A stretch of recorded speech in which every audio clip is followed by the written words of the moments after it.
दरअसल लालू परिवार के बारे में कहा जा रहा है कि वो खाली करना नहीं चाहते हैं, और खाली करना इसलिए नहीं चाहते हैं क्योंकि ये बंगला किसी भी नेताओं के लिए सही साबित नहीं हुआ है। ये बात आप जान लीजिए, इससे अपशगुन जुड़ा हुआ है। इसलिए माना जाता है कि इसमें जो जो गया वो राजनीति से हट गया, हार गया, टिकट नहीं मिला, कुछ ना कुछ होता रहा है। तो इसलिए लालू प्रसाद और उनका परिवार यहाँ जाना नहीं चाहता है।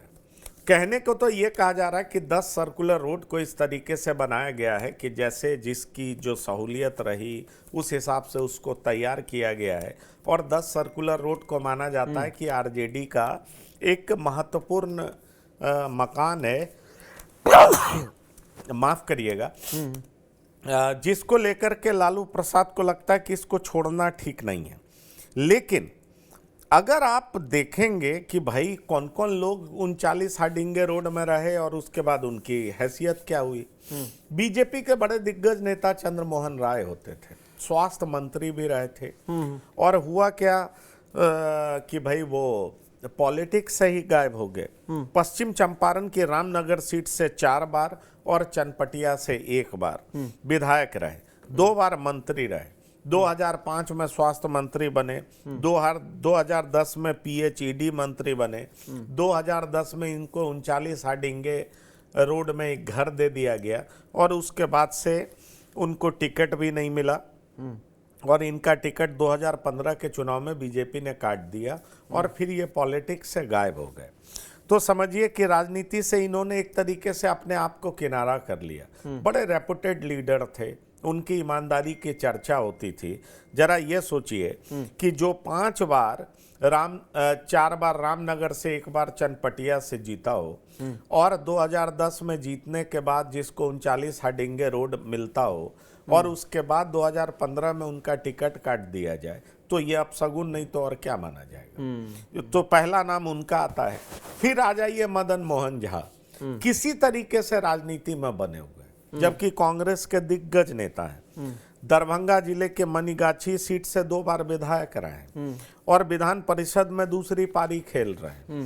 लेकिन अगर आप कहें 15 से 17 तक भूमि सुधार व राजस्व मंत्री भी रहे, यही बंगला मिला, वो रहने नहीं आए और दफ्तर की तरह इस्तेमाल करते रहे। सवाल ये उठता है कि मदन मोहन झा ने भी बंगले में बने मजार को ठीक करवाया, रोज अगरबत्ती जलाने की व्यवस्था कराई। मतलब इसमें मजार है, और मजार की वजह से लोग रहने नहीं आते हैं। मदन मोहन झा को मिला तो वो अगरबत्ती दिखा करके जो मजार में कह लीजिए वो जिन्न या जो उनकी आत्मा होगी उसको वो अगरबत्ती दिखा करके खुश करने का प्रयास कर रहे थे। लेकिन इस पूरे बंगले को अपशगुन माना जा रहा है। कहा यह जा रहा है कि कोई दूसरी आत्मा यहाँ पर रहती है, और इसलिए यहाँ पर आया जाए तो क्यों आया जाए, किस लिए आ जाए। कमाल की बात देखिए, वही तो मैं कह रहा हूँ कि जिसने इस बंगले में अपना आशियाना ढूंढा उसकी हालत खराब हो गई। अब ये देखिए, मैंने 2 लोगों की कहानी आपको बता दी। फिर आइए विनोद नारायण झा। विनोद नारायण झा जो है मधुबनी की पंडौल और बेनीपट्टी सीट से 4 बार विधायक रहे, और इस बार जो है मैथिली ठाकुर का नाम भी यहीं से चल रहा था, आप जान लीजिए। लेकिन टिकट आखिरकार झा को ही मिला। मैथिली अलीनगर से चुनाव लड़ी, लेकिन आप जान लीजिए 2017 में नीतीश के एनडीए में लौटने के बाद वो सरकार बनी थी जिसमें विनोद नारायण झा को पीएचईडी मंत्री बनाया गया। 2020 का वो चुनाव भी जीते, लेकिन भाजपा ने मंत्री नहीं बनाया।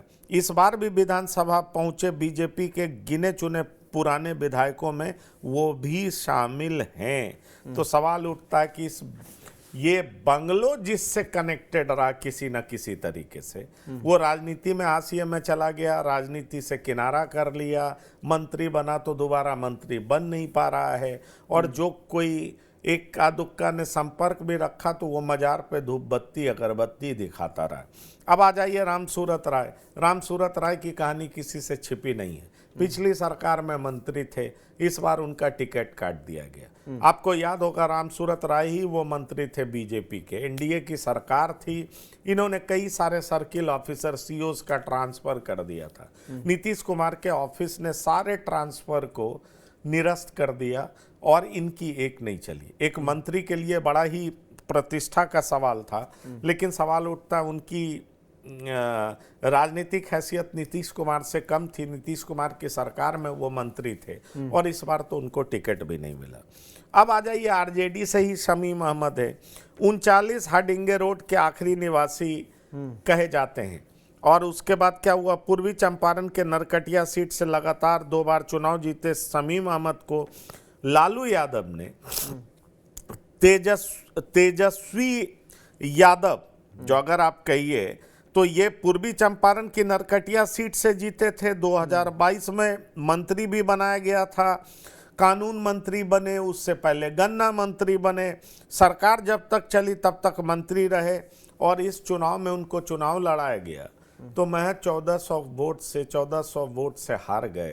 तो आप समझिए कि ये बंगला किस तरीके से अपशगुन है, साबित हुआ है सबके लिए। भला इस बंगले में लालू प्रसाद कैसे जाएंगे, ये बात आप समझ लीजिए। भाई इस बंगले में मजार है, मजार में जो है मदन मोहन झा धूप बत्ती दिखाते रहे, वो कभी रहे नहीं, अपना दफ्तर बनाया, किसी तरीके से अपनी राजनीति बचा रहे हैं। शमीम अहमद रहे तो इस बार चुनाव हार गए। आप जान लीजिए चंद्रमोहन राय रहे तो राजनीति पे हाशिए पे चले गए। तो कौन अब रहने की यहाँ पर हिम्मत दिखाएगा? लालू प्रसाद के लिए तो ऐसे ही चुनौती है कि वो अपनी राजनीति को बचाएं, ऐसा कहा जा रहा है। पर असली वजह क्या है वो तो बेहतर होगा लालू प्रसाद जी ही बताएंगे कि दरअसल वजह क्या है। लेकिन कहा जा रहा है कि ये बंगला जो है अपशगुन रहा है और ऐसा भी कहा जा रहा है कि अब राजनीतिक रूप से तो लालू प्रसाद को हाशिए पे भेजने की सारी तैयारी हो गई। अब कुछ ऐसा चक्र भी चलाया जा रहा है कि उनको इस बंगले में भेज करके पूरे तरीके से उनके परिवार को राजनीतिक रूप से हाशिए पर भेज दिया जाए। ये कुचक्र चल कौन रहा है, इसलिए वो काफ़ी ज़्यादा एक्टिव हो गए हैं। उनको लग रहा है कि अगर मुझे जाना ही पड़ा तो जो महुआ बाग में वो बड़ा बिल्डिंग बंगलो तैयार हो रहा है उसमें वो जा सकते हैं, लेकिन यहाँ नहीं जाएंगे।